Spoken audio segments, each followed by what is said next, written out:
good thing about filming on the A470 is the lights are quite bright. So we have just been to see Indiana Jones and the Dial of Destiny, yeah, we both looked at each other afterwards and went, and that's probably about as much as this review is going to get, really. Yeah, I think my response was largely, so what do you think of that, then? It was on. I think we can only really review this if we talk about specifics, really, to say why for us it was just so so I would say if you're going it spoiler free, stop now. So yeah, I mean, it's not a bad film. It's a good film. It's okay, but it's just I think plot wise, it's as guilty as repeating its greatest hits as The Force Awakens was for A New Hope, except this draws on a greatest hits from the entire trilogy, rather than just sort of mildly rearranging the plot of one film. But actually, the thing with The Force Awakens is the very first time I saw it, I was blown away and excited by it. I still find it exciting to watch. I did not find this exciting to watch at any point. It was just, I might as well have been watching a documentary for the excitement I felt about it. I thought, I was just saying to Paul before we walk back to the car, I think a big problem for me was the first 20 minutes, it really lost me, because it's all previously in the life of Indiana Jones, and the digital de-aging on most of it is so bad, it's Polar Express time, Polar Express animation. If it was like a quick shot and it was like not too dark and he was a bit mid-shot or further back, it's okay, but they've got a lot of close-ups that linger for whole conversations. That flashlight scenes, they were deliberately going, look how good we've done the digital de-aging, we're actually going to shine a light on it. Except no, because it just no, and it just lost me at the start of the film, if I'm honest. It took me a long time to come back from that and get into the film. And then I mean, what we were saying, some of the things it does well. It's great at doing what I feel is Indiana Jones' thing, which is where it's set, like, so whatever year, decades it's set in, is kind of what it apes and what it themes. So if you look at embodies, yeah. So you've got the the earlier ones around the sort of 20s and 30s that are very much that kind of serial, it's all mystical and it's all that kind of hero stuff.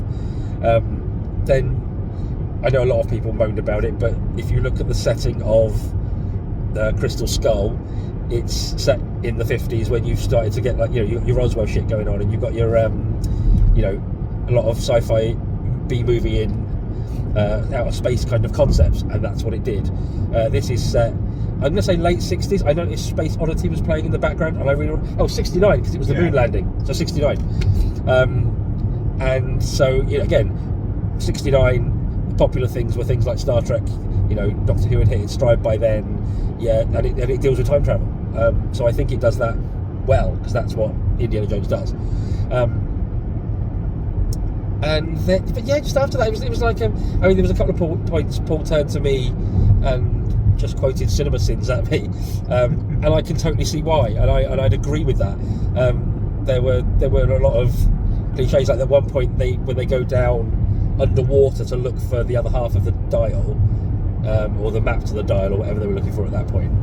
The minute they were getting suited up to go down in the water, I'm like, and when they come up, the baddies will be on the boat waiting for them.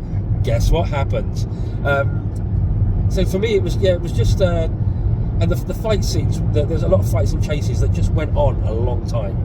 It was 2.5 hour film, did we work out? Yeah. I reckon if they brought it in under 2 hours, it would have tightened it up and made it way more exciting. Anything you want to add at this point? No. There we go. That's everything. I mean, there's only so much you can do with Harrison Ford. The guy's in his 80s. Is he in his 80s? I think he's in his 80s. Definitely late 70s. Yeah, I think possibly 80s. And then I kind of could have done with more of a this is definitely the end to it as well, Yeah. if you ask me. I think that would have been nicer. There was a moment where I thought they were actually going to have the balls to do it and leave him stuck with Archimedes in ancient Sicily, and they didn't. Even though how they brought him back to present was quite funny. So yeah, I don't know. It's not a bad film, but There's a part of me that feels they're kind of doing this just to see what the reception's like, to possibly set up someone like Phoebe Waller-Bridge's character. as a spin-off, Yeah. you just have Indiana Jones doing very little in each film, sort of thing. Yes. Well, yeah, but I mean, obviously that's kind of what they were originally setting up with Shia LaBeouf, and then audiences hated Mutt, so he's been unceremoniously killed off screen in Vietnam, hasn't he? And again, with the time travel element, I was kind of expecting them. I mean, it's all about Indy getting his happy ending, isn't it?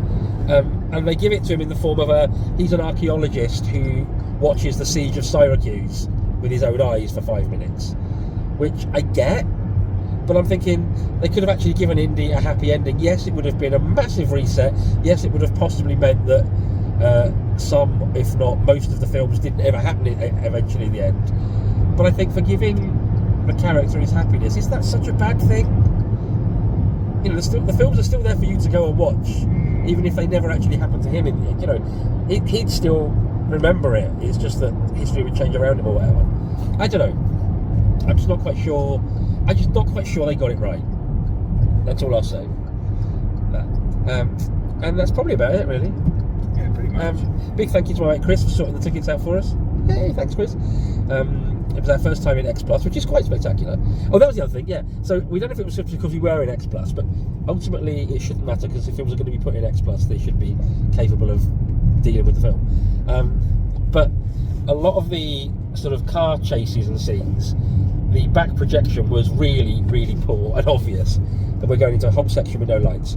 So I'm just going to go, oh, you're going to put the light? I was just going to end. Fair enough. Okay then. I bid you goodbye from our dark... Oh, there's a fire.